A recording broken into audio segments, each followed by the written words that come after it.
Welcome back, everybody, to another episode of Hot Wheels Chat. Been looking for somebody on YouTube that will unbox and show off their collection so you don't have to. You found the right place. Today we are looking at the Racing Champions Mint version A and version B of their 2025 Series 1 collection. One of them represents the Ronnie O'Donell Damn Yankee 1972 Plymouth Cuda NHRA funny car, and the second version, or the version B, represents the 1973 Plymouth Cuda NHRA funny car by Don the Snake Prudhomme, who I've had on the channel before. So without further ado, let's go ahead and get these unboxed. While I'm unboxing them, you'll get to read about some of the specifics of both of these cars.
Now that we've got these unboxed and you've had an opportunity to look at the specs, let's take the chance to deep dive into these Racing Champion Mint version A and version B of release 1 for 2025. And what I will say is, as I was unboxing them, highly disappointed in the overall quality of the casting for a couple reasons. Once we get these dropped back down, you'll be able to see a little bit better. In pictures, you're going to see throughout the video of these cars, both these are blown motors, and they have the holes in the window, in the windshield, and the upper area of the hood to allow, when the tops are dropped, to see the blown motors, and see the blowers, the intakes for the motors. And while they have that cast in both the body and in the motor, the body doesn't sit right on this casting, so they never come all the way out through the hole, which is really disappointing, because visually I was trying to make sure that what I was showing in the pictures that you're going to see throughout the video is of the correct car. And so that's disappointing. The other thing that's really disappointing are these props are super flimsy. I thought I had broken this one when I had first opened it and lifted it up. So that was really disappointing. Gonna go ahead and reset these so they're down, and then we can do the walk around of the cars. All right, now that I've got these cars reset in their drag configuration, we'll go ahead and walk through them. The casting is all metal, so the pipes you see sticking out. I'm gonna rotate the 73 Barracuda around. The wheelie bars, while not well detailed, are full metal. You got the dual parachutes, you've got the tail lights, you've got, I would say, a fairly adequate job in terms of the windshield detailing to show that it's a Lexan type, or a polycarbonate that has been riveted on for lightness and for a safety perspective. Let's go ahead and spin around the Damn Yankee one. These, from a casting and a viewing perspective, for those who've probably been around as long as I have, you'll hear the old 50-footer.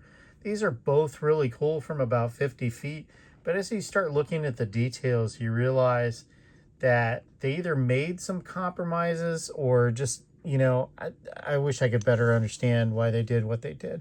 But here's the example of what I was talking about, and you're going to see a picture coming up of the Damn Yankee with a beautiful shot of flames coming out of the back of it, that you're going to see the blower intake for the high cubic inch motor. Should be sticking out right there. They have cast it into the plastic motor that is sitting right there, but it's not sticking out far enough. And this isn't a packaging thing from the cart or anything. They didn't do a very good job of bringing these together. And they did the same thing on the 73 Barracuda, as I smack my light above here. On the 73 Barracuda, they did the same thing. They did cast the blower into the top of the motor. They just don't have it correctly coming out of the front of the windshield like they should, so it wouldn't really be able to take in air. It really wouldn't be able to do the things that, you know, the real drag car would do. And some would say, well, what's the big deal? And, you know, it's a matter of authenticity. It's a matter of attention to detail.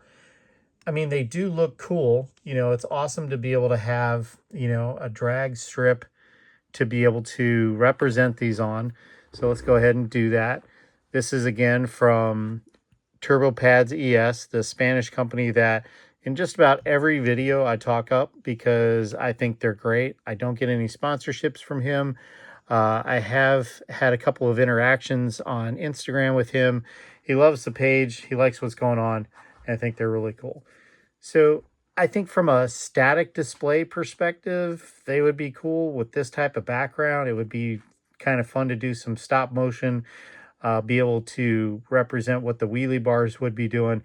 But I think it's a real disappointment when you take the time to do a little bit of history lookup, as you have seen with the pictures that I've sprinkled throughout the video, is that they didn't do a very good job of capturing the car, and they could have done a better job. Hot Wheels has done the Snake Prudhomme's Barracuda. It was number either 4 or 5 of the Hot Wheels Team Transport. I've had it on this channel before. If you haven't seen that video, go ahead and look back. There are less than 40 videos, so you won't have to scroll that far back, but it'll give you an opportunity to see what I've shown on the channel so far. But overall, it's slightly disappointing because the Racing Champion mints, they're not cheap. I think these were $7 per car. So it's not, you know, it's not a cheap investment to make. They looked cool. I was really excited about it. Obviously, because I have the drag strip background, I wanted to be able to, you know, show that off and be able to properly frame the cars in the environment with which they raced back in the day. Go ahead and zoom in on the damn Yankee car. I think they did a great job on the tampos, on the livery for these cars. They did a great job. I just wish they would have done a better overall job on the casting to make it look realistic. That's all I got for today. If you like this video, go ahead and give it a like. If you haven't subscribed to this point, please go ahead and subscribe. It always helps the channel out. Have a great rest of your week. Talk to you later.